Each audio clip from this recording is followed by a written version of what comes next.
Hello students, welcome to our an amazing channel SR academy.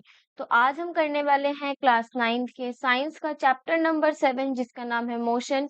ये हमारे इस chapter का पार्ट 2 होगा। पार्ट 1 में हम ऑलरेडी इस चैप्टर के बेसिक्स के बारे में कवर कर चुके हैं, जिसमें हमने स्पीड के बारे में पढ़ा था, वेलोसिटी के बारे में पढ़ा था, साथ ही साथ हमने डिस्टेंस और डिस्प्लेसमेंट के बारे में भी पढ़ा था और उनके कुछ न्यूमेरिकल्स को सॉल्व किया था।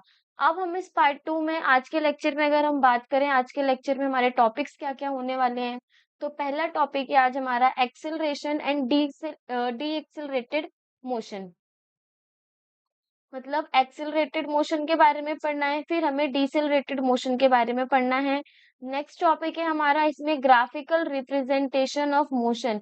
हम यहाँ पे मोशन को ग्राफिकली रिप्रेजेंट करके दिखाएंगे। यूनिफॉर्म में किस तरीके से होता है, नॉन यूनिफॉर्म में किस तरीके से ग्राफ रिप्रेजेंट होगा। साथ ही साथ यूनिफॉर्म एक्सेलरेशन और नॉन यूनिफॉर्म एक्सेलरेशन, काफी तरीके के हमारे मोशंस हैं, उन सबके ग्राफ को यहाँ पे रिप्रेजेंट करके देखेंगे। थर्ड है हमारा इसमें equations of motion. Equation of motion क्या है, इसके बारे में पढ़ना है। And one of the last uniform circular motion, मतलब लास्ट में हमें इसमें यूनिफॉर्म सर्कुलर मोशन के बारे में जानना है। तो आज के ये हमारे 4 टॉपिक्स होते हैं: accelerated and decelerated motion, graphical representation of motion, equation of motion and last uniform circular motion.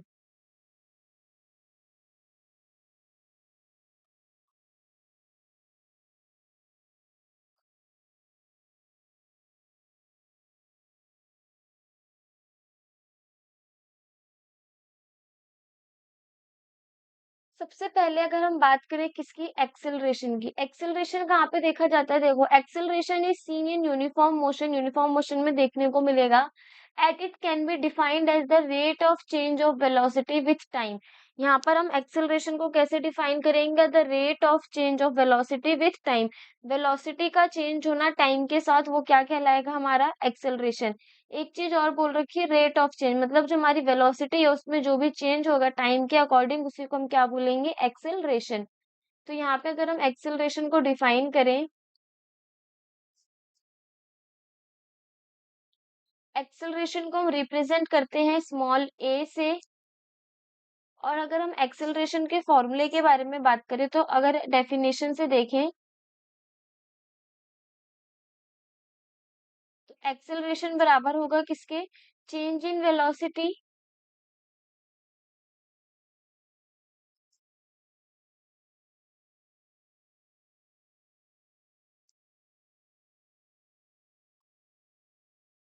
Per unit time. अब हमें कैसे पता चलेगा, देखो किसी चीज में चेंज निकालते तो हम क्या करते हैं, उसकी फाइनल वेलोसिटी से इनिशियल वेलोसिटी को माइनस कर देते हैं। जैसे अगर हम यहाँ पे देखें, मानो हमारे पास एक, यहाँ पे एक बॉडी है, उसकी पहली जो डिस्टेंस, या फिर ये मानो यहाँ पे इसकी वेलोसिटी है, वो है 2 मीटर पर सेकेंड। एक चीज और, ये हमारी इसकी शुरुआत की वेलोसिटी है, तो ये क्या होगी हमारी यू।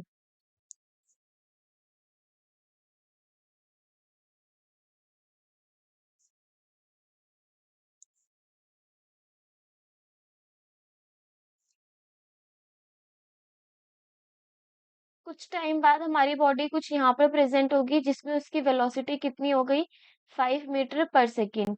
यू हो गई हमारी इसमें इनिशियल वेलोसिटी, और वी हो गई हमारी इसमें फाइनल वेलोसिटी।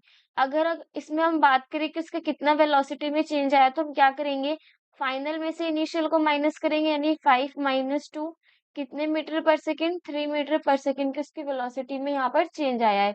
तो यहाँ पर भी एक्सेलरेशन के जो हमारा फॉर्मूला है वो क्या है, एक्सेलरेशन इज इक्वल्स टू में change in velocity per unit time. तो चेंज इन वेलोसिटी क्या होता है, जब हम फाइनल वेलोसिटी में से किसको माइनस करते हैं, इनिशियल वेलोसिटी को टाइम के साथ, यानी पर यूनिट टाइम, वही हमारा क्या कहलाएगा, एक्सेलरेशन। तो यहाँ पे अगर हम इसको न्यूमेरिकली रिप्रेजेंट करें, एक्सेलरेशन हो गया ए, फाइनल वेलोसिटी को रिप्रेजेंट करते हैं वी से और इनिशियल को करते हैं यू से, तो वी माइनस यू अपॉन में टी। ये हो गई हमारी किसकी यूनिट, एक्सेलरेशन की फॉर्मूला। अगर हम इसके एसआई यूनिट के बारे में बात करें, तो देखो एसआई यूनिट वेलोसिटी के बारे में बात की गई है यहाँ पे। एक्सेलरेशन की यूनिट क्या होगी? वेलोसिटी की यूनिट हो गई हमारी मीटर पर सेकेंड और टाइम की यूनिट होती है सेकेंड। तो एक्सेलरेशन की यूनिट होती है हमारी मीटर पर सेकेंड स्क्वायर और metre second inverse.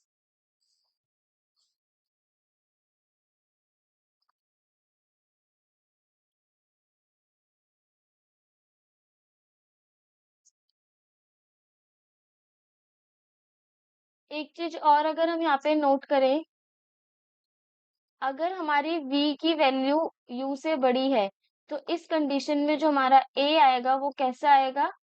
Positive.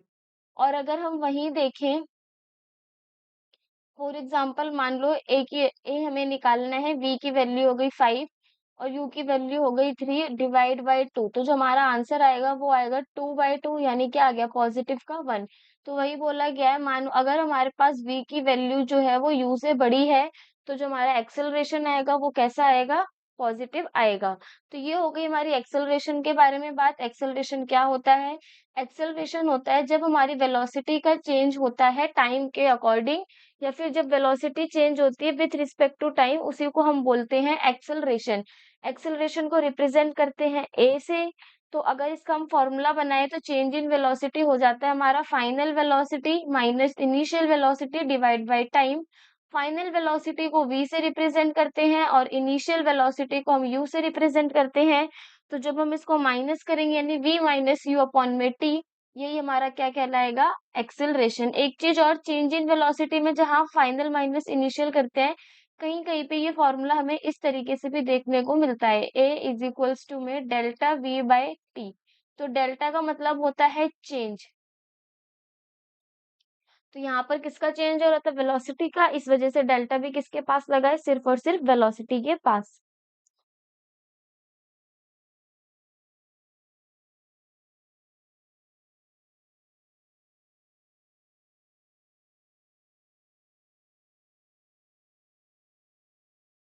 Acceleration की यूनिट क्या आई? वो हमारी हमारी आई वेलोसिटी की metre per second divide by second, यानी मीटर पर सेकेंड का स्क्वायर और मीटर सेकेंड इनवर्स। नेक्स्ट इसमें गिवन है हमें डीसेलरेटेड मोशन या फिर डी एक्सेलरेशन।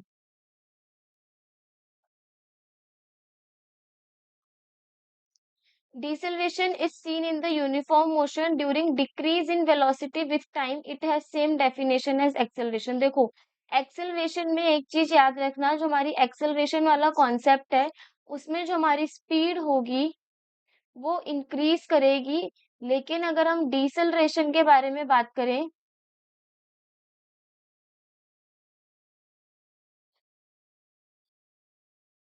इसमें जो हमारी वेलोसिटी है वो क्या करेगी? डिक्रीज करेगी। फॉर एग्जाम्पल देखो, मानो ये हमारे पास एक कार गिवन है,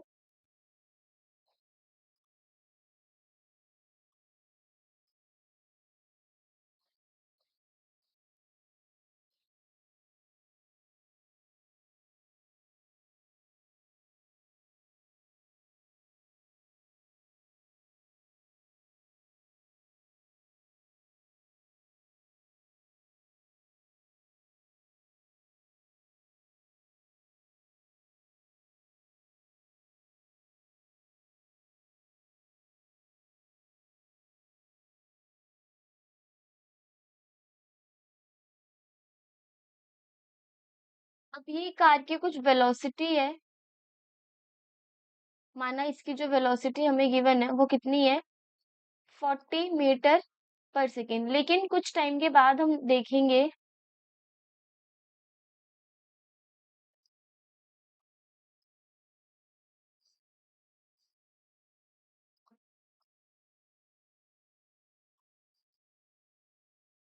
इस कार की वेलोसिटी कितनी हो जाएगी? वो हो जाएगी हमारी 10 मीटर पर सेकेंड। तो यहाँ पे हम देखेंगे कि ये हो गई हमारी इसकी इनिशियल वेलोसिटी। जिसको हम किससे रिप्रेजेंट करते हैं, यू से। और ये हो गई हमारी इसकी फाइनल वेलोसिटी, जिसको हम किससे रिप्रेजेंट करते हैं, वी से। तो डिसेलरेशन में होता है क्या है, ये हमारा एक तरीके का यूनिफॉर्म मोशन नहीं होता है, लेकिन इसमें क्या होता है, वेलोसिटी हमारी डिक्रीज करती है, उसी को हम क्या बोलेंगे, डिसेलरेशन। एक चीज याद रखना, एक्सेलरेशन हमारा हमेशा पॉजिटिव में होता है और डिसेलरेशन हमारा कैसा होता है, नेगेटिव में होता है। इसका रीजन ये है कि एक्सेलरेशन में हमारी जो v की वैल्यू है वो u से बड़ी होती है, लेकिन डिसेलरेशन में u की वैल्यू हमारी किससे बड़ी होती है, v से बड़ी होती है। अगर हम इसको देखें, देखो सेम दे रखा है कि जो डिसेलरेशन है उसकी डेफिनेशन एक्सेलरेशन की तरह ही है, लेकिन जो इसकी वेलोसिटी है वो धीरे धीरे करके क्या होने लगेगी, डिक्रीज होने लगेगी। जैसे अगर हमें गाड़ी को तेज भगाना होता है तो हम उसकी स्पीड बूस्ट करते हैं, उसकी वेलोसिटी बढ़ाते हैं, उसको एक्सेलरेट करते हैं। तो इस कंडीशन में क्या होता है, एक्सेलरेशन होता है। लेकिन जैसे हम गाड़ी की वेलोसिटी को कम करते हैं, ब्रेक लगाते हैं, तो हमारी जो एक्सेलरेशन है वो चीजें किसमें चली जाती है, रिटार्डेशन में चली जाती है, जिसको हम दूसरा नाम क्या बोलते हैं, डिसेलरेशन।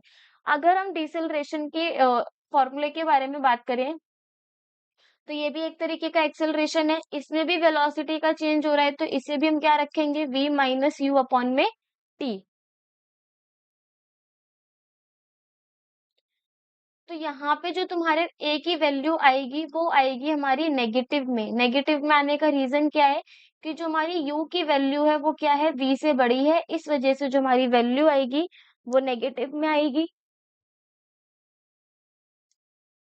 और इसी एक्सेलरेशन को हम क्या बोलते हैं, डिसेलरेशन या फिर रिटार्डेशन।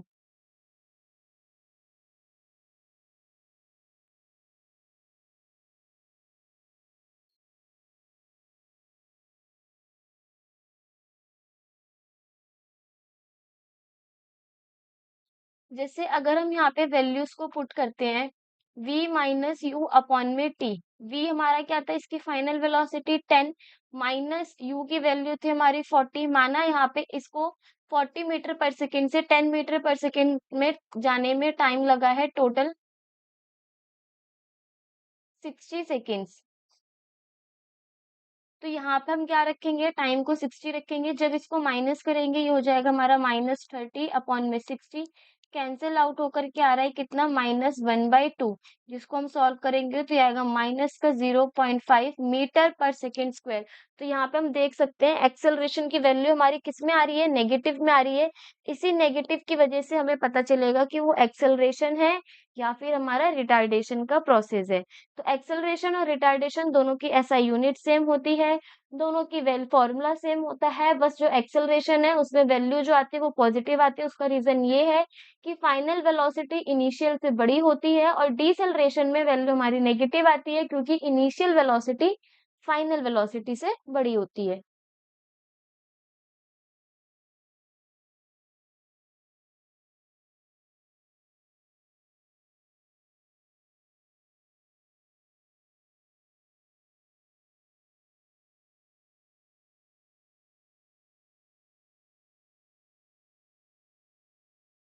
तो हमारे पास यहाँ एक एग्जांपल दे रखा है एक्सेलरेशन से रिलेटेड। क्या बोला गया है, a car speed increases from 40 kilometre per hour to 60 kilometre per hour in 5 second. देखो 5 सेकेंड के अंदर मानो ये हमारे पास एक कार है, उसकी पहले स्पीड कितनी थी, 40 किलोमीटर पर आवर। उसकी स्पीड 40 किलोमीटर पर आवर से कितनी हो गई है, 60 किलोमीटर पर आवर हो गई है। जैसे अभी हमने यहाँ पे ये कार वाला क्वेश्चन करा था एक डिसेलरेशन में, कि उसकी वेलोसिटी 40 से 10 हो रही थी। यहाँ पर भी हमारे पास एक कार है जिसकी जो स्पीड है वो 40 किलोमीटर पर आवर से 60 किलोमीटर पर आवर में चेंज हुई है। और जो उसको यहाँ से यहाँ तक जाने में मतलब स्पीड बढ़ाने में टाइम लगा है वो कितना लगा है, 5 सेकेंड। अब हमसे बोला गया है calculate the acceleration of a car. Car की एक्सेलरेशन को काउंट करना है। एक चीज हमने पिछले लेक्चर में कंप्लीट की थी, वो ये थी कि अगर हमारे पास कोई भी वैल्यू किलोमीटर पर आवर में है, तो किलोमीटर पर आवर से वैल्यू को मीटर पर सेकंड में करने के लिए हम क्या करते थे, उसको मल्टीप्लाई करते हैं 5 अपॉन में 18 से। तो यहाँ पर हम उसको पहले कर लेंगे, यानी 40 किलोमीटर पर आवर गिवन है हमें, तो इसको मीटर पर सेकंड में चेंज करेंगे। तो वैल्यू होगी हमारी 40 मल्टीप्लाई बाय 5 अपॉन में 18, जिसको हम सॉल्व करेंगे तो ये हो जाएगा हमारा 5400 एंड 18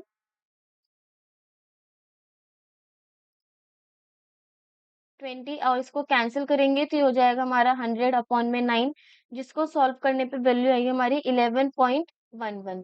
तो ये हो गया हमारा 40 किलोमीटर पर आवर। ऐसे ही 60 किलोमीटर पर आवर को अगर हम चेंज करेंगे तो ये हो जाएगा हमारा 60 मल्टीप्लाई बाय 5/18, 300/18 कैंसिल होकर के वैल्यू आएगी हमारी 150 डिवाइड बाय 9, जिसको सॉल्व करेंगे तो हो जाएगा ये हमारा 16.66। ये मीटर पर सेकंड में हमारी किसकी वैल्यूज आ गई हैं, स्पीड की वैल्यूज आ गई हैं। अब देखो यहाँ पे अगर हम बात करें, यू है हमारा कार की इनिशियल वेलोसिटी, क्या है 40 किलोमीटर पर आवर, जिसको हमने मीटर पर सेकंड में कितना निकाला है 11.11 मीटर पर सेकेंड। वहीं अगर हम इसके फाइनल वेलोसिटी के बारे में बात करें, वो हो गई हमारी 60 किलोमीटर पर आवर, जिसकी वैल्यू आएगी हमारी 16.66 मीटर पर सेकेंड। वहीं अगर हम टाइम के बारे में बात करें तो टाइम हमें यहाँ पे कितना गिवन है 5 सेकेंड। अब हमसे क्या बोला गया है, फाइंड द एक्सेलरेशन। हमें एक्सेलरेशन कैलकुलेट करनी है। वैसे v माइनस यू अपॉन में t, acceleration is equal to में v में हमारे वैल्यू आ जाएगी 16.66 माइनस का 11.11 डिवाइड बाय 5। तो जब हम 16.66 में से 11.11 को माइनस करेंगे तो ये हो जाएगा हमारा 5.55 डिवाइड बाय 5। कैंसिल आउट करेंगे तो वैल्यू आएगी हमारी 1.11, यानी एक्सेलरेशन की वैल्यू हो गई 1.11 मीटर पर सेकेंड का स्क्वायर।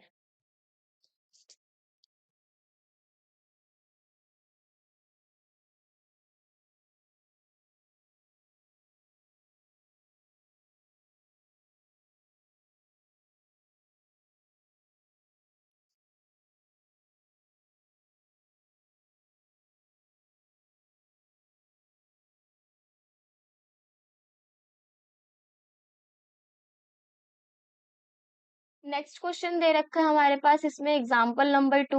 क्या बोला गया है, a car travelling with a speed of 20 kilometre per our. क्या दे रखा है हमारे पास, एक कार है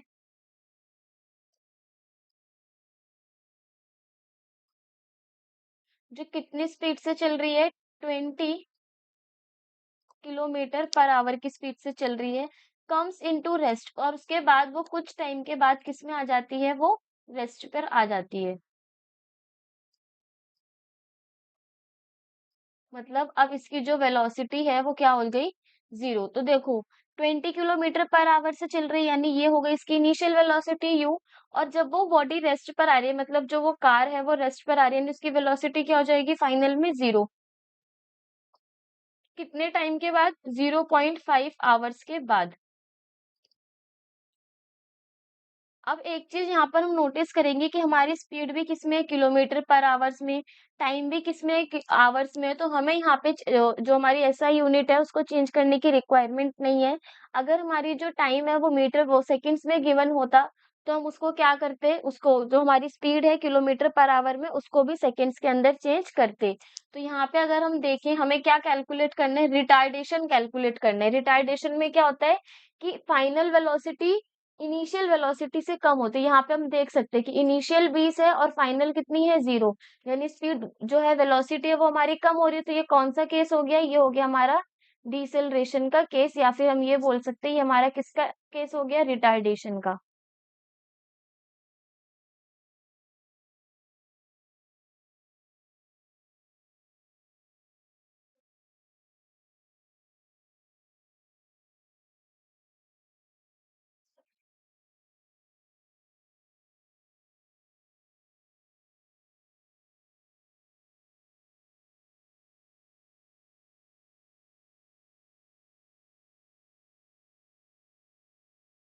क्या क्या गिवन है हमें क्वेश्चन में, यू यानी इसकी इनिशियल वेलोसिटी कितनी दे रखी है 20 किलोमीटर पर आवर। वही उसकी फाइनल वेलोसिटी कितनी दे रखी है 0 किलोमीटर पर आवर। टाइम के बारे में बात करें तो टाइम दे रखा है हमें 0.5 आवर्स, या फिर इसे हम लिख सकते हैं 1/2 आवर्स।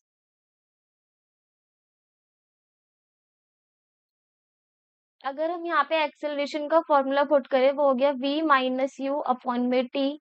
v की वैल्यू हो गई हमारी 0, माइनस में u की वैल्यू हो गई 20 डिवाइड बाय 0.5, तो वैल्यू आएगी माइनस का 20 डिवाइड बाय 0.5, 5 को के पास जो हमारा पॉइंट है इसको रिमूव करेंगे तो 0 हमारा ऊपर आ जाएगा। एक्सेलरेशन हो जाएगा माइनस का 200 अपॉन में 5, कैंसिल करके ये हो गई हमारी वैल्यू माइनस की 40 किलोमीटर पर आवर का स्क्वायर, यानी एक्सेलरेशन की वैल्यू कितनी आ रही है, माइनस का 40 किलोमीटर पर आवर का स्क्वायर। तो ये हो गई हमारी एक्सेलरेशन की वैल्यू, लेकिन ये हमारी वैल्यू नेगेटिव में है, तो ये किसका केस है, रिटार्डेशन का।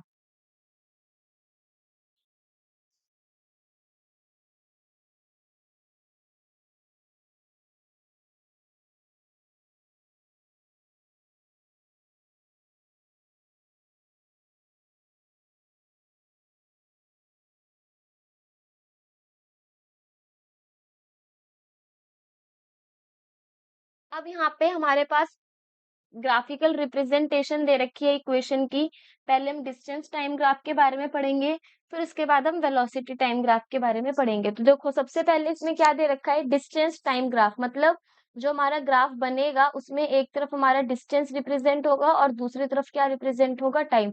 तो डिस्टेंस टाइम ग्राफ को यहाँ पर हम रीड करना सीखेंगे। सबसे पहले डिस्टेंस टाइम ग्राफ को हम एसटी ग्राफ भी बोलते हैं, क्योंकि डिस्टेंस किसमें होता है, हमारा डिस्टेंस होता है हमारा एस से रिप्रेजेंट और टाइम होता है हमारा टी से रिप्रेजेंट, तो इसे हम एस टी ग्राफ भी बोलते हैं। तो यहाँ पे किसका ग्राफ दे रखा है, सबसे पहले वो है हमारा S T graph for uniform motion. Distance time graph है लेकिन कैसा मोशन है, वहां पे हमारा यूनिफॉर्म मोशन है।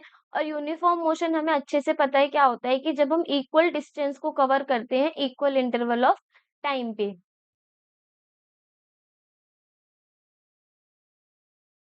एक चीज और हम यहाँ पे अगर देखें तो यहाँ से हमें एक चीज देखने को मिलेगी, कि अगर हम स्पीड के बारे में बात करें, स्पीड का फॉर्मूला क्या होता है, स्पीड इज इक्वल्स टू में डिस्टेंस अपॉन में time.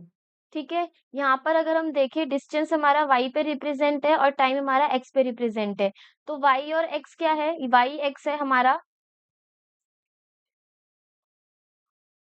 Slope is equals to में, वैसे तो ये हमारा टेन थीटा होता है, लेकिन अगर हम यहाँ पे बात करें किसी भी ग्राफ का स्लोप क्या होता है, वो बराबर होता है y अपॉन में x के। तो यहाँ पे y अपॉन में x हमारा क्या है, वो है हमारा डिस्टेंस अपॉन में टाइम। तो अगर हम डिस्टेंस टाइम ग्राफ का स्लोप निकालते हैं तो उससे हमें क्या मिलती है, स्पीड मिलती है, क्योंकि डिस्टेंस अपॉन में टाइम हमें किसके बराबर रखना हो, किसके बराबर दिया होता है, स्पीड के। या फिर ये कहें कि स्पीड बराबर होती है डिस्टेंस अपॉन में टाइम के, क्योंकि डिस्टेंस हमारा y पे रिप्रेजेंट है, टाइम हमारा x पे रिप्रेजेंट है, तो y अपॉन में x हमारा स्लोप होता है। तो डिस्टेंस टाइम ग्राफ का स्लोप हमें क्या देता है, स्पीड। तो ये हमें याद होना चाहिए कि डिस्टेंस टाइम ग्राफ का स्लोप हमें क्या देगा, स्पीड को देगा।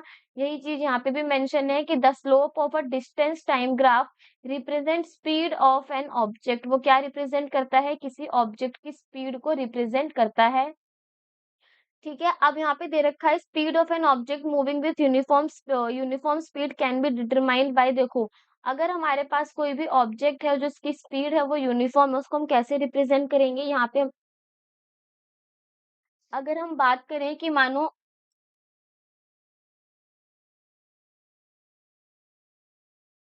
एक ऑब्जेक्ट है, उसने कुछ डिस्टेंस को ट्रेवल करा, ठीक है, S1 डिस्टेंस ट्रेवल करा T1 टाइम पे, देन उसने दोबारा से कुछ डिस्टेंस ट्रेवल करा, S2 डिस्टेंस ट्रेवल करा T2 टाइम पे। तो यहाँ पे अगर हम देखें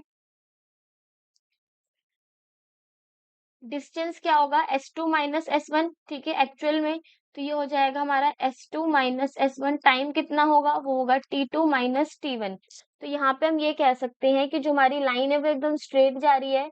तो स्ट्रेट लाइन जो है रिप्रेजेंट कर रही है कि यूनिफॉर्म स्पीड है विथ जीरो एक्सेलरेशन। एक्सेलरेशन कैसी है, यहाँ पे जीरो है, क्योंकि जो हमारी डिस्टेंस अपॉन में टाइम जो है, या फिर ये बोल सकते हैं कि हमारी स्पीड का इसमें किसी भी तरीके का कोई चेंज नहीं हो रहा। अगर स्पीड का चेंज ही नहीं हो रहा, यूनिफॉर्म स्पीड से चल रहा है, तो एक्सेलरेशन भी क्या होगा, जीरो, क्योंकि हमने पढ़ाई की एक्सेलरेशन में वेलोसिटी का चेंज होना जरूरी है। हम वेलोसिटी को एज ए स्पीड की मान के चल सकते हैं यहाँ पर, लेकिन हमारी स्पीड में किसी तरीके का कोई चेंज नहीं हो रहा है, वो कंटिन्यू सेम स्पीड से चल रहे हैं।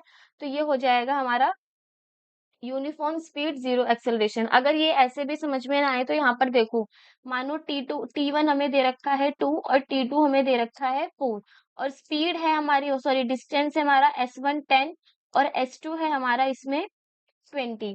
तो जब हम S1 अपॉन में T1 निकालेंगे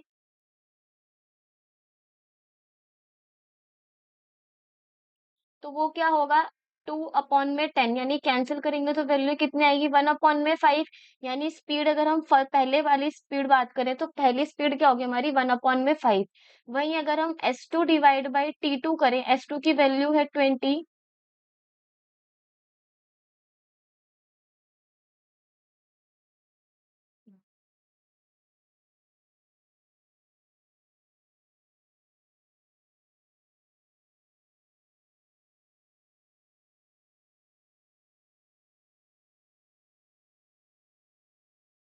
देखो, अगर हम यहाँ पे स्पीड फर्स्ट टाइम की बात करें, पहली पहली बार में स्पीड कैसी है, यहाँ मतलब यहाँ के बारे में बात हो रही है, वो होता है डिस्टेंस अपॉन में टाइम, यानी S1 अपॉन में T1। S1 की वैल्यू है हमारी 10 और T1 की वैल्यू हमारी 2, जिसको हम कैंसिल आउट करेंगे तो वैल्यू कितनी आएगी, 5 मीटर पर सेकेंड। अगर वही हम स्पीड के बारे में बात करें कब, सेकेंड केस में, वो होगी हमारी S2 अपॉन में T2। S2 की वैल्यू है हमारी 20 और T2 की वैल्यू है 4, यानी स्पीड फिर से कितनी आई, 5 मीटर पर सेकेंड। तो यहाँ पे हम देख रहे हैं कि S2 माइनस S1 करें या फिर T2 माइनस T1 करें, तो जो हमारी स्पीड है वो यूनिफॉर्मली क्या हो रही है, सेम रह रही है, कभी भी चेंज नहीं हो रही है। तो इसको हम क्या बोलेंगे, uniform speed with zero acceleration.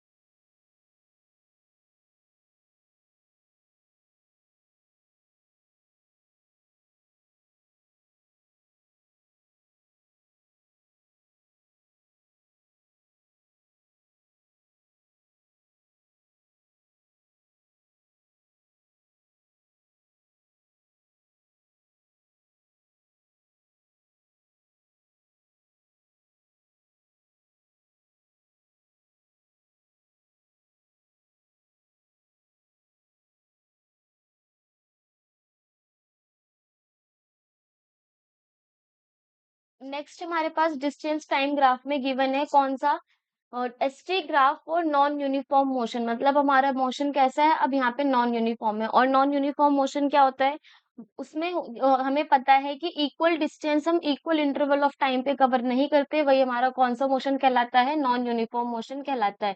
अब हमसे यहाँ पर बोला गया है यूनिफॉर्म नॉन यूनिफॉर्म मोशन के अंदर जो हमारा डिस्टेंस टाइम ग्राफ है, इसमें देखेंगे एस हो गया हमारा डिस्टेंस, टी हो गया हमारा टाइम।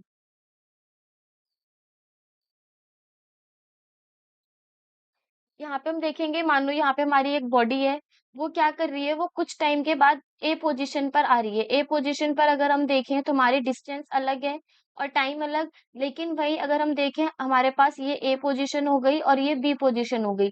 बी पोजीशन पे हमारी जो डिस्टेंस है वो भी अलग है और साथ ही साथ हमारा टाइम क्या है वो भी अलग है। तो यहाँ पे हम देखेंगे कि नॉन यूनिफॉर्म मोशन में क्या हो रहा है, कंटिन्यूअस इंक्रीज कर रहा है slope of curve indicates accelerated non uniform motion. तो यहाँ पे क्या होगा, स्पीड सेम नहीं है, इस वजह से वहां पे मतलब, या फिर हम ये कह सकते हैं फर्स्ट केस में जो ये वाला केस था, इसमें जो हमारी स्पीड है वो कांस्टेंट थी, इस वजह से जो हमारा एक्सेलरेशन था क्या था, जीरो। लेकिन अगर हम इस वाले केस के बारे में बात करें जिसमें हमारा मोशन नॉन यूनिफॉर्म है, तो इस केस के अंदर हमारी स्पीड कांस्टेंट नहीं है, हर बार हमारी स्पीड वेरी कर रही है। तो इस कंडीशन में जो हमारा एक्सेलरेशन होगा वो इंक्रीज करेगा। और जो हमारा एक्सेलरेशन इंक्रीज करेगा उसका रीजन ये है कि जो हमारा थीटा है वो धीरे धीरे क्या करना चालू हो जाएगा, इंक्रीज करना चालू हो जाएगा। अगर हम यहाँ पे देखें तो यहाँ पे हमारे थीटा की वैल्यू या फिर एंगल समथिंग अलग होगा। यहाँ पर अगर हम देखें तो यहाँ पर हमारा एंगल क्या होगा, अलग होगा। तो ये कह सकते हैं कि हमारा जो स्लोप है वो धीरे धीरे इंक्रीज कर रहा है। इसी वजह से हम क्या बोलेंगे, यहाँ पे एक्सेलरेटेड नॉन यूनिफॉर्म मोशन का ये कर्व इंडिकेट कर रहा है। इस वाले केस में क्या दे रखा है, ये हो गया हमारा केस वन। और केस टू के बारे में अगर हम देखें तो केस टू में हमें ये गिवन है कि जो हमारी बॉडी है वो धीरे धीरे कौन सी पोजीशन पे जा रही है, डिक्रीज हो रही है, यानी उसकी स्पीड डिक्रीज हो रही है, कांस्टेंट नहीं रह रही है। तो इसमें क्या हो रहा है, जो हमारा कंटिन्यूअस ग्राफ है उसका स्लोप डिक्रीज हो रहा है। और हमें पता है कि जब डिक्रीज की बारी आती है, वेलोसिटी या स्पीड हमारी डिक्रीज होती है, तो उस कंडीशन में क्या होता है, हमारा डिसलरेटेड मोशन होता है। तो यहाँ पे हमारा ये केस 2 क्या शो कर रहा है कि कंटिन्यू हमारे स्लोप में डिक्रीज होने की वजह से ये कर्व ये इंडिकेट कर रहा है कि डिसेलरेटेड नॉन यूनिफॉर्म मोशन हो रहा है। अगर यूनिफॉर्म मोशन होता तो हमारा स्लोप क्या रहता, कांस्टेंट रहता, स्पीड कांस्टेंट रहती और एक्सेलरेशन 0 होता। लेकिन इस केस के अंदर हमारा नॉन यूनिफॉर्म मोशन होने की वजह से एक कंडीशन में हमारा स्लोप इंक्रीज हो रहा है, इस वजह से कह रहे हैं वहां पे एक्सेलरेशन हो रहा है, और एक कंडीशन पे हमारे पास स्लोप डिक्रीज हो रहा है, तो वहां पे वो हमारा कर्व इंडिकेट कर रहा है कि वो कौन सा मोशन है, डिसेलरेटेड नॉन यूनिफॉर्म मोशन।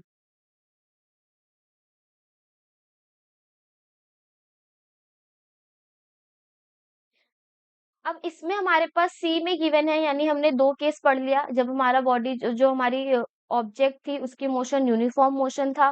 दूसरा हमने देखा कि जब ऑब्जेक्ट का नॉन यूनिफॉर्म मोशन था। अब हम देखेंगे जब हमारा ऑब्जेक्ट या फिर बॉडी किस पर रहेगी, रेस्ट पर रहेगी। इस कंडीशन पे क्या होगा, रेस्ट पे क्या होता है, उसकी पोजीशन टाइम के हिसाब से चेंज नहीं होती है। तो यहाँ पर अगर हम देखें तो यहाँ पे मानो हमारे पास एक ह्यूमन बॉडी है, ठीक है? वो T1 टाइम पर भी S1 इसी पॉइंट पर थी, या फिर हम यहाँ पे रिप्रेजेंट करें जो ये हमारी पिंक वाली लाइन है, वो है हमारी यहाँ पे डिस्टेंस 20 मीटर। ठीक है? और ये हो गई हमारी 0 मीटर। तो यहाँ पे हम देखेंगे कि T1 टाइम पे भी जो हमारी बॉडी थी वो 20 मीटर पर ही थी।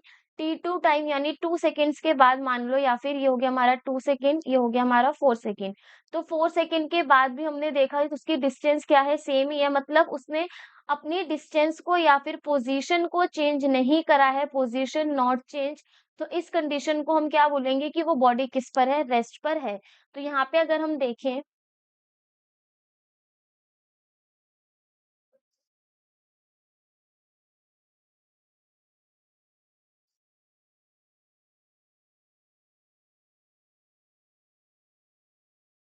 स्पीड क्या होगी, देखो स्पीड को हम v से भी रिप्रेजेंट करते हैं, s2 माइनस S1 और t2 माइनस T1, मतलब उसकी स्पीड में कितना चेंज आया। एक एक चीज हम यहाँ पे नोटिस करें कि जो हमारी S2 की वैल्यू वो भी 20 है और S1 की वैल्यू भी 20 है, लेकिन T2 की वैल्यू है 4 और T1 की वैल्यू है 2।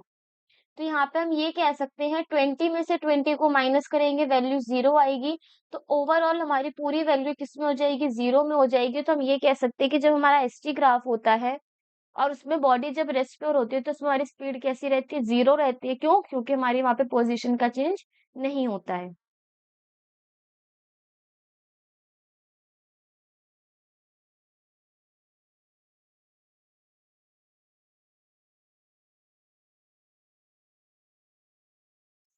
अब बात करते हैं हम अपने वेलोसिटी टाइम ग्राफ के बारे में। वेलोसिटी टाइम ग्राफ को हम रिप्रेजेंट करते हैं वीटी ग्राफ से भी, क्योंकि वी से हो गई वेलोसिटी और टी से हो गया हमारा इसमें टाइम।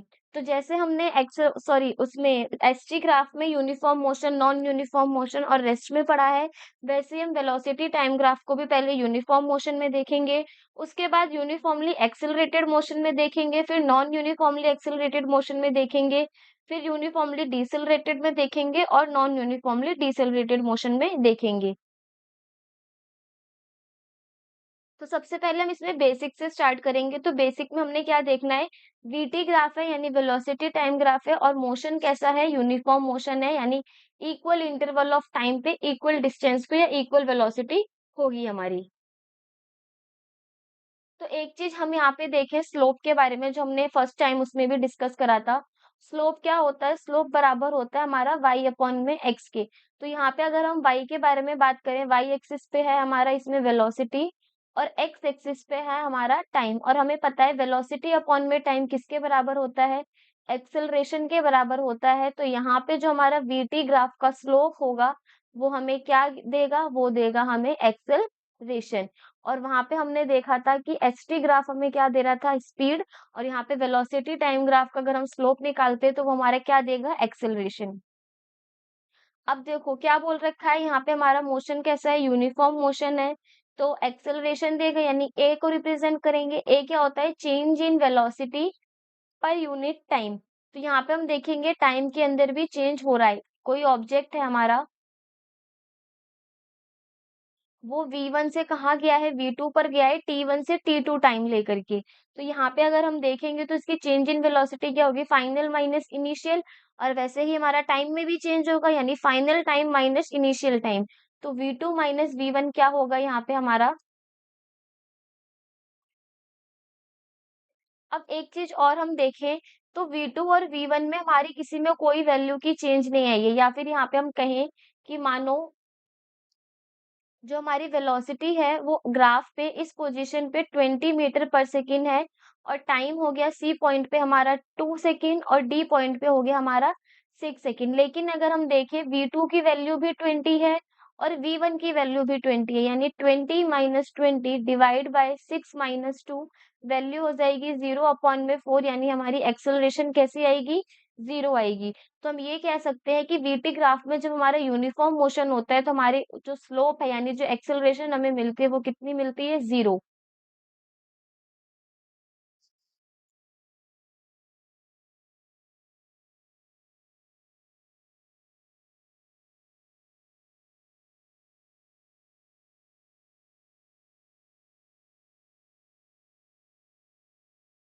अब नेक्स्ट इसी में दे रखा है हमें VT graph for accelerated uniform motion.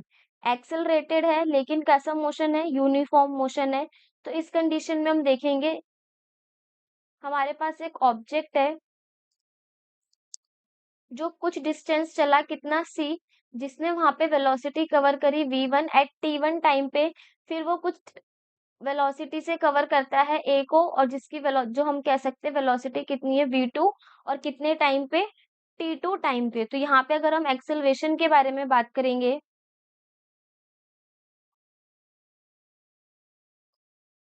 Acceleration in first case, ठीक है, फर्स्ट केस का, या फिर ये बोलें कि जब हमारी जो ऑब्जेक्ट है उसने फर्स्ट टाइम वेलोसिटी इंक्रीज करी, तो वो क्या होगा,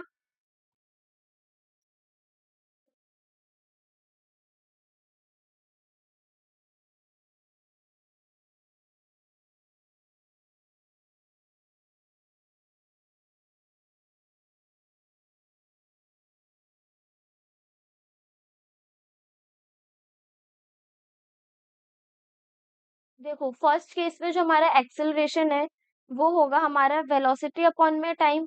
तो वेलोसिटी क्या हो गई, v1, और टाइम क्या हो गया हमारा t1।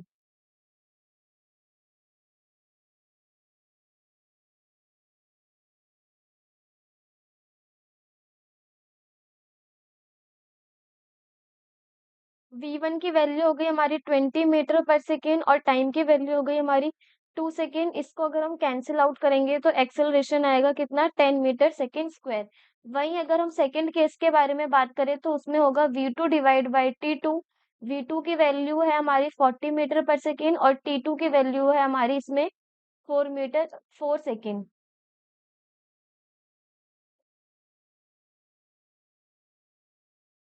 कैंसिल आउट करेंगे तो ये हो जाएगा हमारा 10 मीटर पर सेकेंड का स्क्वायर।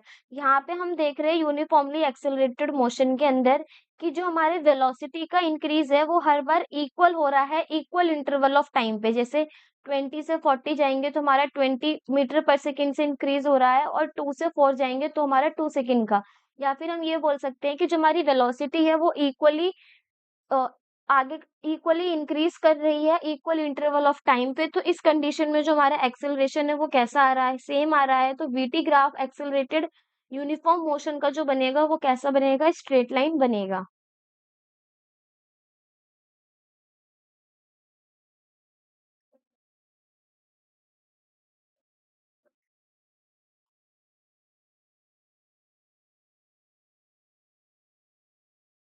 नेक्स्ट हमारे पास भी दे रखा है VT graph for accelerated non uniform motion. अब यहाँ पे हमारा मोशन चेंज है वो कैसा है, नॉन यूनिफॉर्म है, मतलब जो हमारी मोशन होगा उसमें इक्वल इंटरवल ऑफ टाइम पे इक्वल वेलोसिटी नहीं होगी। और यहाँ पर हम आसानी से देख भी सकते हैं। देखो सबसे पहले हमारी जो v1 वेलोसिटी है, या फिर ये बोले a1 जो होगा वो होगा v1 अपॉन में t1। वहीं अगर हम a2 के बारे में बात करें तो उसकी जो वेलोसिटी जो वैल्यू होगी वो होगी v2 डिवाइड बाई t2। तो यहाँ पे हम देख सकते हैं कि v1 अपॉन में t1 की वैल्यू हमारी स्ट्रेट लाइन आ रही है, वहीं v2 अपॉन में t2 की वैल्यू हमारी चेंज हो रही है। देन v3 पे हम देख रहे हैं हमारा जो ग्राफ है वो और चेंज हो रहा है। तो इस कंडीशन में क्या हो रहा है, नॉन यूनिफॉर्म मोशन हो रहा है, हर बार हमारी जो वेलोसिटी है वो सेम नहीं आ रही है। और इसको हम रिप्रेजेंट भी कर सकते हैं कुछ इस तरीके से।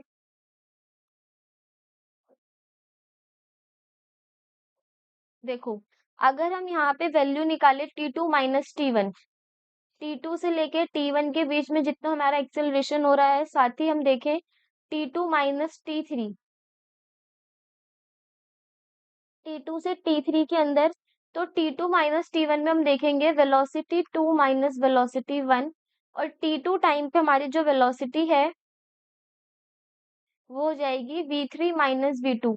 और हम देखेंगे कि ये दोनों क्या है, इक्वल नहीं है। क्यों? क्योंकि देखो v2 पे हमारी जो वेलोसिटी है वो अलग है और v1 पे वेलोसिटी अलग है, और इसमें से हम माइनस करेंगे तो हमारी वेलोसिटी समथिंग अलग ही आएगी। सेम अगर हम v3 में से v2 को माइनस करेंगे तो भी हमारी वेलोसिटी अलग आएगी। और यहाँ पर हम ये कह सकते हैं कि जो v2 माइनस v1 है अपॉन में T2 माइनस T1, यानी ये जो हमारा एक्सेलरेशन निकलेगा वो इक्वल नहीं होगा अगर हम V3 माइनस V2 अपॉन में T3 माइनस T2 पर निकालते हैं। V2 माइनस V1 एक हो रहा है हमारा ये एक्सेलरेशन A2, जो इक्वल नहीं है हमारे किसके, एक्सेलरेशन 1 के। तो यहाँ पर हम ये कह सकते हैं कि नॉन यूनिफॉर्म मोशन में जब हमारा एक्सेलरेटेड नॉन यूनिफॉर्म मोशन होता है तो हमारे एक्सेलरेशन इक्वल इंटरवल में नहीं आते, या फिर ये बोल सकते हैं वेलोसिटीज इक्वल नहीं होती है। तो जो हमारा एक्सेलरेशन है वो हर केस पे इक्वल नहीं होता है।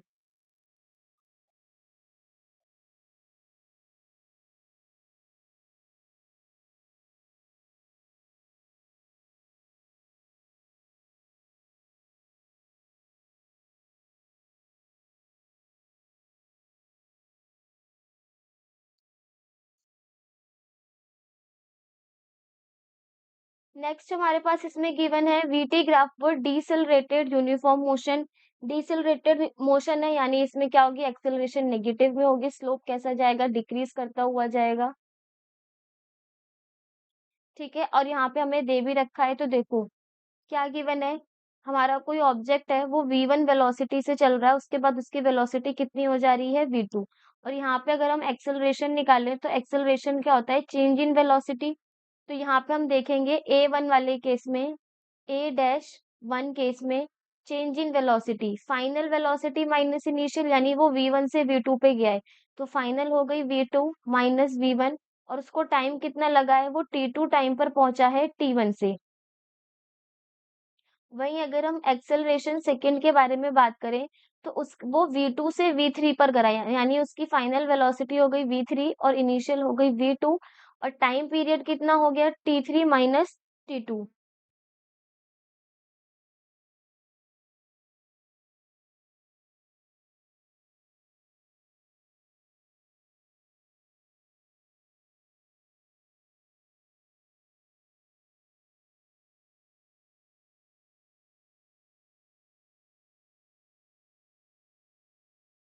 तो ये हो गई बात हमारी किसकी, वीटी ग्राफ की डिसेलरेटेड मोशन में, जिसमें हम देखेंगे कि जो हमारा ग्राफ का स्लोप है वो किस में जाएगा, नेगेटिव में जाएगा, यानी जो ये है वो डिक्रीज करेगा, जिससे हमें पता चलेगा कि जो वीटी ग्राफ है वो हमें स्लोप नेगेटिव में दे रहा है, और वो मोशन कैसा हो रहा है, डिसेलरेटेड एक्सेलरेशन या फिर डिसेलरेटेड मोशन वहां पे हमें देखने को मिल रहा है।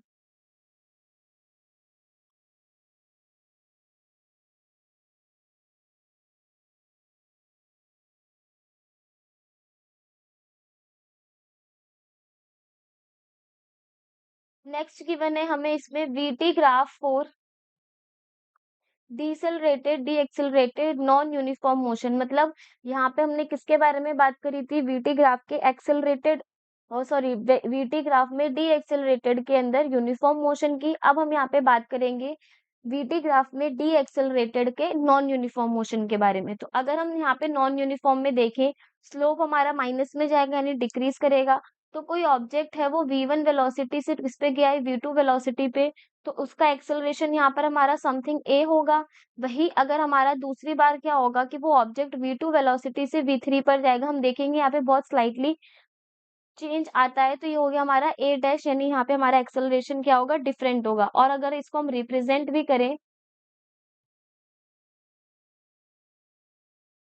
तो यहाँ पे हम ये कह सकते हैं कि एक्सेलरेशन किसके बराबर होता है, ये हो गया हमारा मानो a डैश,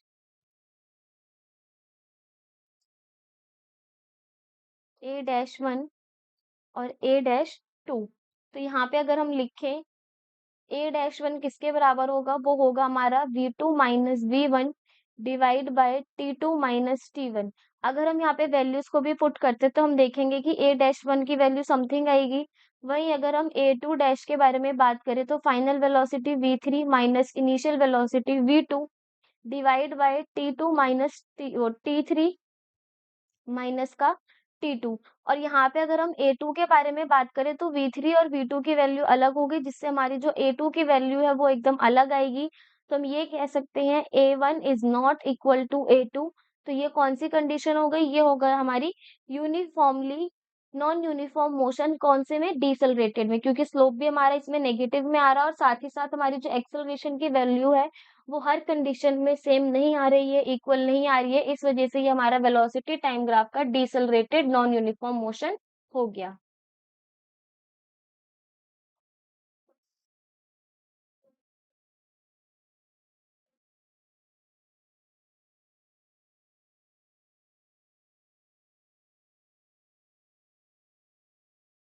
अब हमारे पास यहाँ पे एक एग्जांपल है ग्राफिकल रिप्रेजेंटेशन से। क्या बोला गया है, from the information given in ST graph, हमें क्या दे रखा है, एक एसटी ग्राफ दे रखा है, ठीक है।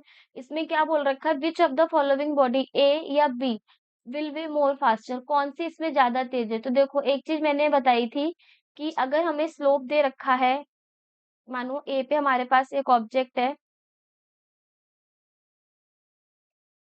और बी पे हमारे पास एक ऑब्जेक्ट है, ठीक है। और हमसे क्या बोला गया है कि बताना है इसमें कौन सा फास्ट है। तो एक चीज हमने नोट सबसे पहले ही क्लियर करी की थी कि स्लोप बराबर होता है किसके, y अपॉन में x के, और यही बराबर होता है हमारे किसके, टेन थीटा के भी। साथ ही साथ हमने देखा था कि एसटी ग्राफ में y अपॉन में x क्या होता है, डिस्टेंस अपॉन में टाइम, यानी डिस्टेंस अपॉन में टाइम किसके बराबर होता है, स्पीड के। तो हम यहाँ से अगर डायरेक्ट रिलेशनशिप निकाले तो speed indirectly, sorry direct proportional किसके है, थीटा के। जिसका थीटा ज्यादा होगा यानी जिसका एंगल ज्यादा होगा उसकी स्पीड भी कैसी होगी, ज्यादा। तो यहाँ पे अगर हम देखें तो एंगल भी हो रहा है हमारा समथिंग दिस एक्स एंगल, और वहीं अगर हम ए के बारे में बात करें तो ए का एंगल हो रहा है हमारा ये वाई एंगल। तो यहाँ पे हम कह सकते हैं कि जो एंगल वाई है वो बड़ा है एंगल एक्स से, और एंगल वाई किसका है, वेलोसिटी ऑफ ए। तो हमारी जो इसमें स्पीड के बारे में बात की जाएगी तो वो किसकी स्पीड ज्यादा होगी, ए की। तो जब भी ऐसा पेपर में क्वेश्चन आए तो वहां पे हमें थीटा को मेजर करना है, जिसका थीटा ज्यादा होगा यानी जिसका एंगल ज्यादा होगा उसी की हमारी स्पीड क्या होगी, ज्यादा। ये हमारा इंपॉर्टेंट क्वेश्चन है क्योंकि ये ग्राफिकली असर्शन रीजन में हमसे पेपर में पूछा जाता है, तो ये हमें अच्छे से करना है। बस हमें स्लोप का ध्यान देना है, जिसका एंगल ज्यादा होगा वही हमारा क्या होगा, फास्टर स्पीड में होगा।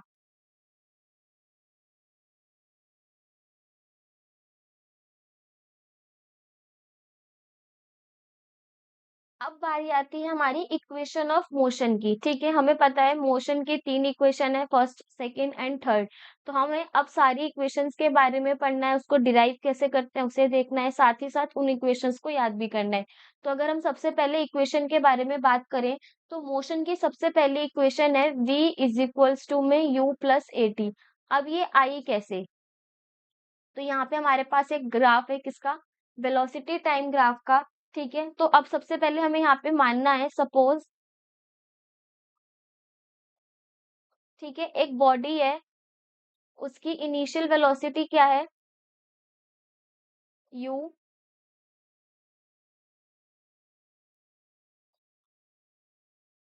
ठीक है। ऐसे ही उसके पास क्या है, फाइनल वेलोसिटी क्या होगी, v। या फिर हम ये कह सकते हैं, देखो यहाँ पे हमारे पास एक ऑब्जेक्ट दे रखा है, जो यहाँ पे हमारी u वेलोसिटी है वो कौन से पॉइंट पर है, a।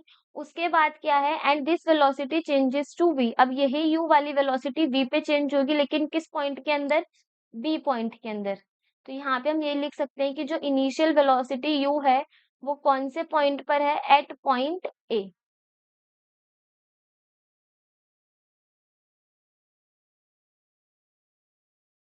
एंड वेलोसिटी चेंज हो जाएगी ये हमारी v पर, यानी u से ये v कब हो रही है, एट पॉइंट b। तो हम यहाँ पे ये कह सकते हैं कि फाइनल वेलोसिटी हमारी किससे रिप्रेजेंट हो रही है? वो हो रही है हमारी स्मॉल v से रिप्रेजेंट, ठीक है? अब इनको सॉरी अब ये क्या होगा, जो भी हमारा ऑब्जेक्ट है वो u यानी u से v तक जाने में कितना टाइम लगेगा? उसको टाइम लगा है इन t सेकेंड्स, मतलब या फिर हम ये बोल सकते हैं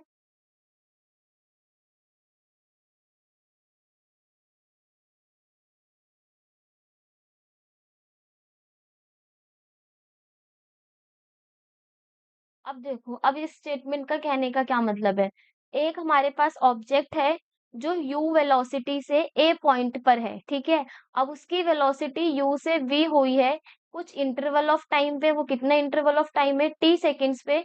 किस पे आने के लिए? पॉइंट बी पे आने के लिए। क्या कहा है मैंने? देखो, एक ऑब्जेक्ट है जिसकी इनिशियल वेलोसिटी u है पॉइंट ए पर, फिर उसकी वेलोसिटी v हो रही है पॉइंट बी पर, यानी ए से बी तक आने में उसको कितना टाइम लगा है? t सेकेंड लगा है।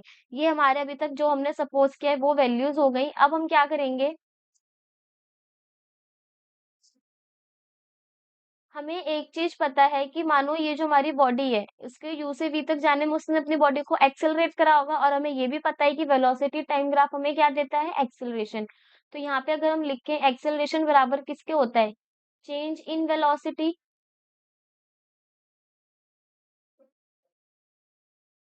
Per unit time. Change in velocity मतलब फाइनल वेलोसिटी। अगर हम इसमें फाइनल वेलोसिटी के बारे में बात करें तो फाइनल वेलोसिटी कितनी होगी? वो होगी हमारी ओ वी वाली। v हमारी फाइनल वेलोसिटी है, तो इस पे v तक की लेंथ कितनी होगी? ओ बी, यानी O B minus initial velocity u, यानी इसकी लेंथ कितनी है? वो है हमारी ओ ए। देखो कुछ इस तरीके से चेंज इन वेलोसिटी का मतलब होता है v माइनस यू अपॉन में t, ठीक है? यानी final velocity minus initial velocity, या फिर इसको हम इस तरीके से लिखते हैं।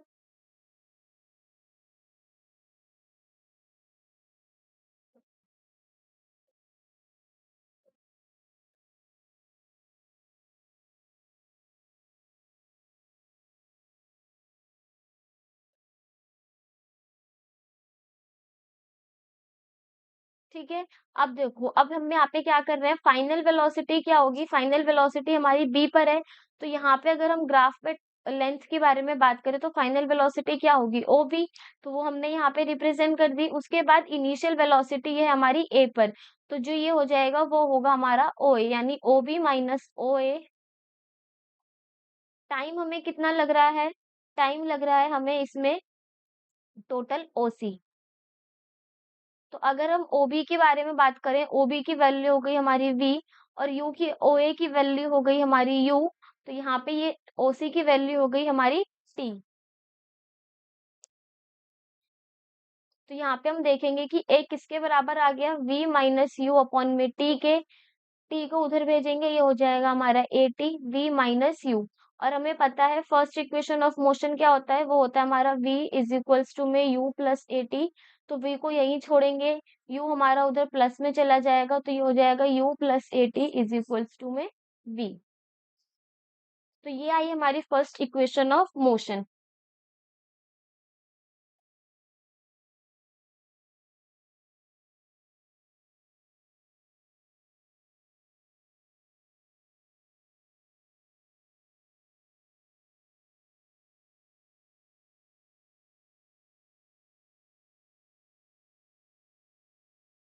नेक्स्ट है हमारे इसमें सेकंड इक्वेशन ऑफ मोशन, वो क्या होती है?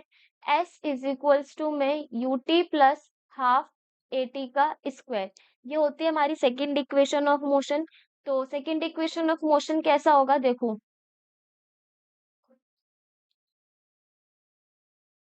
Distance travelled by an object, वो किसके बराबर होगा? Area of O A B C trapezium.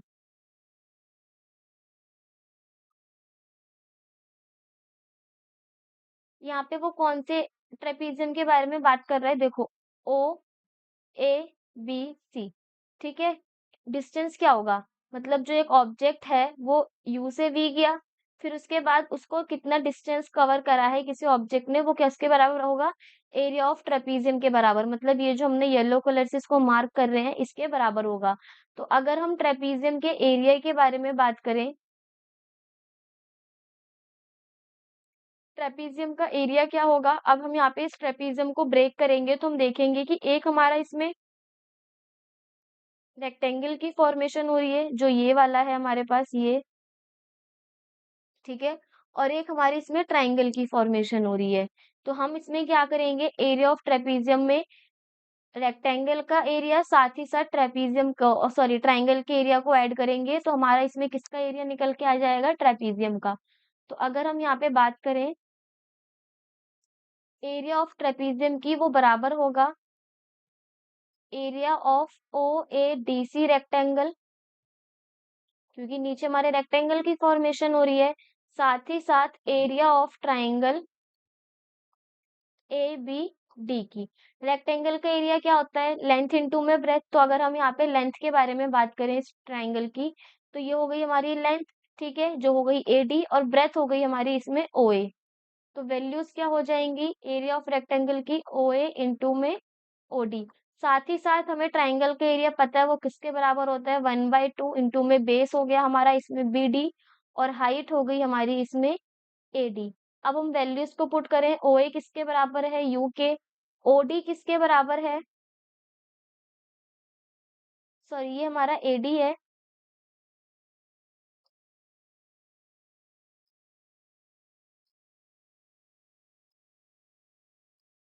A D किसके बराबर है? टी के। तो ये हो गया हमारा टी। साथ ही साथ हाफ इंटू में बी डी किसके बराबर है? वो है हमारा वी माइनस यू के। और एडी किसके बराबर है? वो है हमारा टी के बराबर। ठीक है, अब देखो हम यहाँ पे किसको साथ लेके चल रहे हैं? डिस्टेंस को। तो एस इज इक्वल्स टू में यू टी प्लस हाफ। अब एक चीज हमें पता है, एक्सेलरेशन किसके बराबर होती है? वी माइनस यू अपॉन में टी के। तो वी माइनस यू की अगर हम वैल्यू निकालते तो किसके बराबर आएगी? ए टी के। तो हम क्या करेंगे, इस वी माइनस यू की जगह पे वैल्यू को पुट कर देंगे, वो क्या होगी? A T multiply by T, यानी इसको अगर हम सॉल्व करेंगे तो एस की वैल्यू आएगी U T plus half A T T, यानी टी का स्क्वायर, ये हो जाएगा हमारा हाफ ए टी स्क्वायर। तो यहाँ से हमारी कौन सी इक्वेशन निकल के आती है? Second equation of motion. इसमें कुछ भी नहीं करना, हमें एरिया ऑफ ट्रेपीजियम निकालना है, उसको ब्रेक करना है एरिया ऑफ रेक्टेंगल और ट्राइंगल में, फिर उनके एरियाज में वैल्यूज को पुट करना है। बस यहाँ थोड़ा सा एलिमिनेशन हो रहा है, वो ये हो रहा है कि हम v माइनस यू को एटी लिख रहे हैं। क्यों? क्योंकि हमें पता है एक्सेलरेशन किसके बराबर होता है? Change in velocity per unit time के बराबर।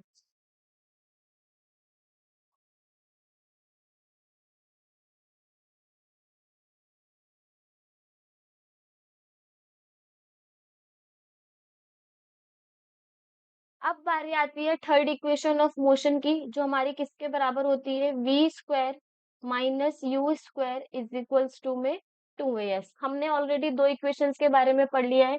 ये हमारी इक्वेशन ऑफ मोशन की लास्ट इक्वेशन है, थर्ड इक्वेशन ऑफ मोशन। ये कैसे होगी? देखो अभी हमें पता है कि डिस्टेंस कोई ऑब्जेक्ट किसी इस ग्राफ के अंदर जो कवर कर रहा है वो किसके बराबर है? एरिया ऑफ ट्रेपीजियम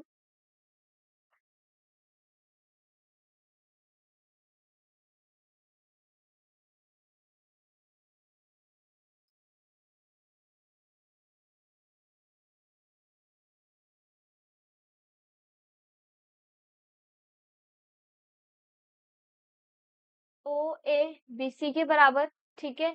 और हमें एक चीज पता है कि एरिया ऑफ ट्रेपीजियम क्या होता है? Sum of parallel sides multiply by height, ठीक है। तो यहाँ पे अगर हम देखेंगे तो एरिया ऑफ ट्रेपीजियम में उसकी पैरेलल साइड्स कौन सी है? ओ ए, प्लस में एक पैरेलल साइड है हमारी इसमें बी सी। इन दोनों का सम मल्टीप्लाई बाय हाइट, हाइट हो गई हमारी ए डी या फिर ओ सी डिवाइड बाय टू। यहाँ पे अगर हम देखें ओ ए की वैल्यू है हमारी यू, साथ ही साथ पूरे बी सी की वैल्यू है हमारी V, U plus B multiply by O C की वैल्यू हो गई हमारी टी डिवाइड बाय टू। एक चीज अगर हम देखें,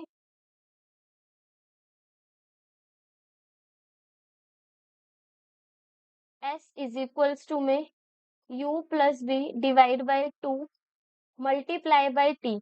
जैसे वहां पे हमने एक्सेलरेशन को एलिमिनेट करा था, यहाँ पे भी अगर हम देखें a इज इक्वल्स टू में v minus you by T, तो अगर हम t को a की जगह पे भेजते हैं तो t की वैल्यू हो जाएगी v माइनस यू अपॉन में a। और अगर हम यहाँ पे इसको पुट करते हैं तो हम देखेंगे कि s बराबर होगा u plus v divide by to, और u v minus you divide by to, sorry a।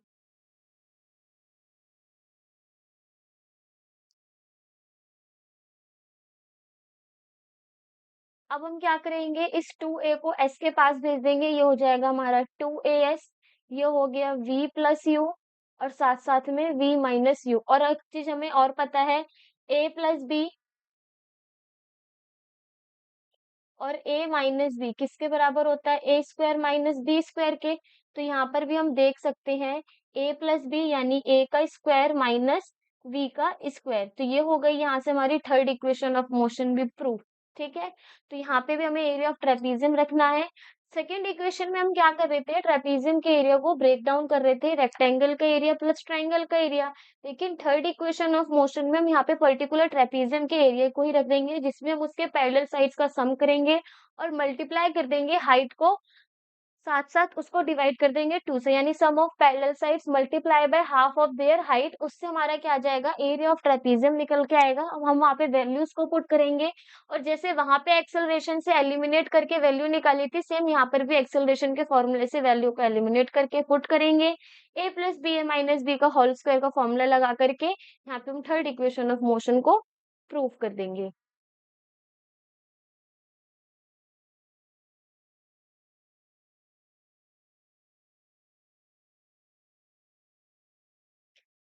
जैसे अब हमारे पास यहाँ पे क्वेश्चन गिवन है, क्या बोल रखा है, a car starting from rest moves with uniform acceleration of 0.1 metre per second square. मतलब एक हमारे पास कार है,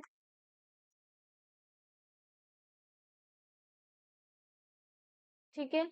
इस कार में क्या दे रखा है कि ये जो कार है वो रेस्ट से स्टार्ट हुई है, रेस्ट से स्टार्ट हुई यानी उसकी इनिशियल वेलोसिटी कैसी है, जीरो। और कुछ टाइम के बाद वो यूनिफॉर्मली एक्सेलरेशन पर आती है, उसकी जो एक्सेलरेशन है उसकी वैल्यू कितनी हो जा रही है, वो हो जा रही है हमारी 0.1 मीटर पर सेकेंड का स्क्वायर। कितने टाइम पे, फॉर 4 मिनट्स में, ठीक है। तो यहाँ पे हमें टाइम भी गिवन है कितना, 4 मिनट, और मिनट को सेकंड्स में चेंज करने के लिए हम क्या करते हैं, उसको 60 से मल्टीप्लाई करते हैं, यानी 4 × 60, तो टोटल कितने सेकंड हो गए, 240 सेकंड। और हमें क्या बताना है, find the speed and distance travel, उसकी स्पीड कितनी है और साथ ही साथ उसका डिस्टेंस कितना है। यानी एक हमसे इसमें इसने फाइनल वेलोसिटी के बारे में बात की है। तो देखो अगर हम यहाँ पे देखें, v हमें नहीं पता, ये हमें निकालना है। टाइम हमें निकालना है, सॉरी टाइम हमें गिवन है 240 सेकेंड। साथ ही साथ एक्सेलरेशन हमें गिवन है 0.1 metre per second square. Initial velocity हमें 0 गिवन है, और हमें यहाँ पे निकालना है s यानी डिस्टेंस। तो यहाँ पे हमें क्या करना है, फर्स्ट इक्वेशन को अगर हम पुट करते हैं, v हमें निकालना है, तो ये हो गया v इज इक्वल्स टू में u plus AT. v is equals to में u की वैल्यू हो गई 0, एक्सेलरेशन हो गया हमारा 0.1, और टाइम की वैल्यू हो गई हमारी इसमें 240 सेकेंड्स। पॉइंट को हटाएंगे 0, देन दिस 0 से दिस 0 कैंसिल, तो v की वैल्यू हो गई हमारी 24 मीटर पर सेकेंड। अब हमें क्या निकालना है, अब हमें साथ ही साथ इसमें निकालना है डिस्टेंस को भी।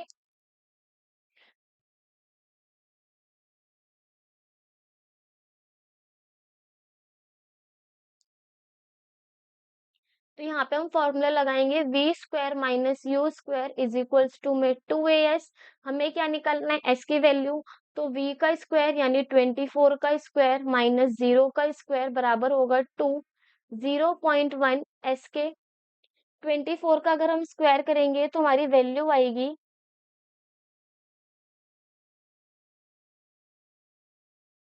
576 divide by 0.2 is equals to में s पॉइंट को हटाएंगे, 0 ऊपर जाएगा, यानी s की वैल्यू हो जाएगी 5760 डिवाइड बाय 2।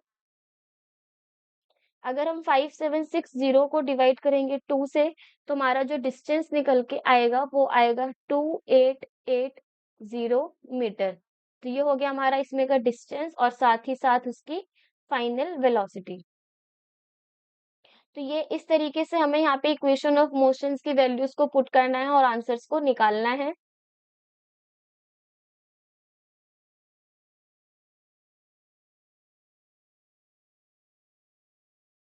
अब आते हैं हम इस चैप्टर के लास्ट टॉपिक पे, वो है हमारा uniform circular motion. Uniform circular motion क्या होता है? देखो क्या बोल रखा है यूनिफॉर्म सर्कुलर मोशन में, if a body is moving in a circular path. हमने पहले ही पढ़ा था टाइप्स ऑफ मोशन में, सर्कुलेटरी मोशन, वाइब्रेटरी मोशन, और हमने टू एंड फ्रो वाले मोशन सारे कवर करे थे। तो यहाँ पे हम किसके बारे में बात कर रहे हैं? सर्कुलर मोशन के बारे में।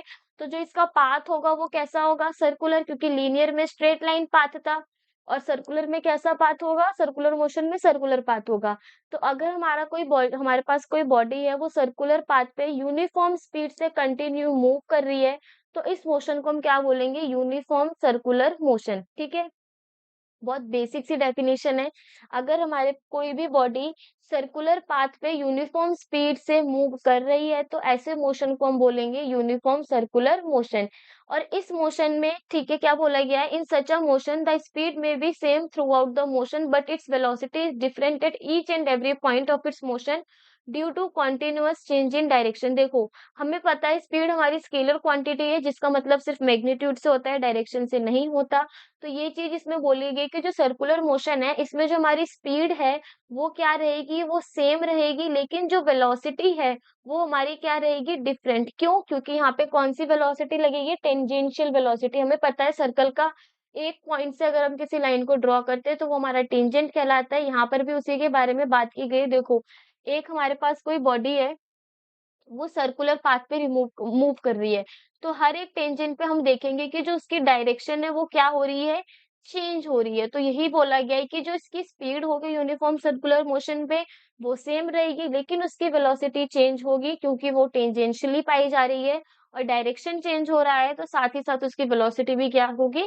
चेंज होगी। तो यहाँ पे हम ये कह सकते हैं कि यूनिफॉर्म सर्कुलर मोशन कैसा मोशन होता है? एक एक्सेलरेटेड मोशन होता है, क्योंकि वेलोसिटी का टाइम के साथ चेंज होना हमारा क्या कहलाता है? एक्सेलरेशन कहलाता है। तो यूनिफॉर्म सर्कुलर मोशन एक तरीके का हमारा एक्सेलरेटेड मोशन ही होता है। अब अगर हम बात करें किसकी? Velocity of an object in a circular motion. अगर कोई ऑब्जेक्ट हमारा सर्कुलर मोशन में है और उसकी वेलोसिटी के बारे में हमें पूछा जाए, तो उसकी वेलोसिटी क्या होगी? तो उसकी वेलोसिटी होगी हमारी,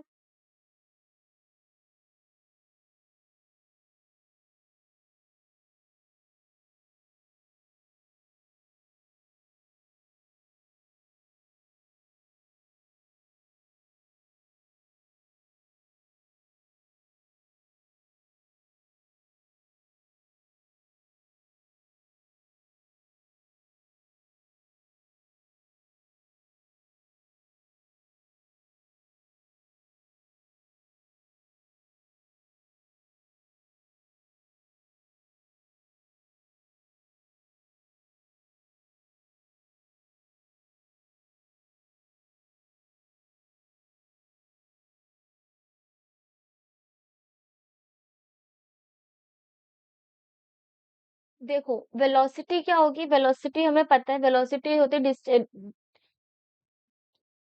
डिस्टेंस अपॉन में टाइम। अगर हम यहाँ पे, हमें पता है कि जो हमारा सर्कुलर मोशन होता है, वहां पे जो हमारी वेलोसिटी, सॉरी, जो हमारा सर्कुलर मोशन होता है उसमें हमारा डिस्टेंस किसके बराबर होता है? टाइम के। तो वेलोसिटी किसके बराबर हो जाएगी? 2 पाई आर के। तो इस वाले जो हमारा सर्कुलर पाथ होता है उसमें हमारा जो डिस्टेंस होता है वो 2 पाई आर होता है, यानी सर्कल के सरकमफ्रेंस के बराबर होता है, और जो टाइम लगता है उसमें लगता है टी। तो जो हमारा वेलोसिटी होगा सर्कुलर मोशन पे, टेंजेंशियल वेलोसिटी, वो किसके बराबर होगा? 2 पाई आर अपॉन में टी के बराबर। तो ये होती है हमारी यूनिफॉर्म सर्कुलर मोशन के बारे में। कहीं कहीं पे ये हमें v इज इक्वल्स टू में 2 पाई और एफ भी देखने को मिलता है, क्योंकि यहाँ पे क्या होता है, ये जो 1/t हमें पता है, 1/t किसके बराबर होता है? फ्रीक्वेंसी के बराबर। तो वो 1/t को एलिमिनेट करके एफ के बराबर रख देते हैं। तो यहाँ पे यूनिफॉर्म वेलोसिटी के, हमारे जो यूनिफॉर्म सर्कुलर मोशन है, इसके दो फॉर्मूले निकलते हैं, v इज इक्वल्स टू में 2 पाई आर अपॉन में टी, और v इज इक्वल्स टू में 2 पाई आर और एफ। तो ये हो गई बात हमारी यूनिफॉर्म सर्कुलर मोशन की। तो यहाँ पे होता है ये हमारा चैप्टर फिनिश, जिसमें हमने सारे कवर टॉपिक्स को कवर कर लिया है। तो आज के चैप्टर की अगर हम समरी के बारे में बात करें, आज हमने बहुत इम्पोर्टेंट इम्पोर्टेंट लाइक टॉपिक्स के बारे में डिस्कस करा। सबसे पहले हमने एक्सेलरेशन के बारे में बात करा। एक्सेलरेशन के साथ-साथ हमने उसमें रिटार्डेशन के बारे में भी पढ़ा। उसके बाद हमने कुछ ग्राफ्स के बारे में देखा, जिसमें हमने एक एसटी ग्राफ को डिस्कस करा और एक वीटी ग्राफ के बारे में। फिर हमने इक्वेशन ऑफ मोशन को डिस्कस करा और लास्ट में हमने इसमें यूनिफॉर्म सर्कुलर मोशन को कंप्लीट करा। यहाँ पे होता है हमारा ये चैप्टर फिनिश। उसके बाद अब हम अपने नेक्स्ट चैप्टर को कंटिन्यू करेंगे। तो ये जो हमारा मोशन वाला चैप्टर है, ये हमारा यहाँ पर फिनिश होता है। मिलते हैं हम अपने नेक्स्ट चैप्टर की तरफ।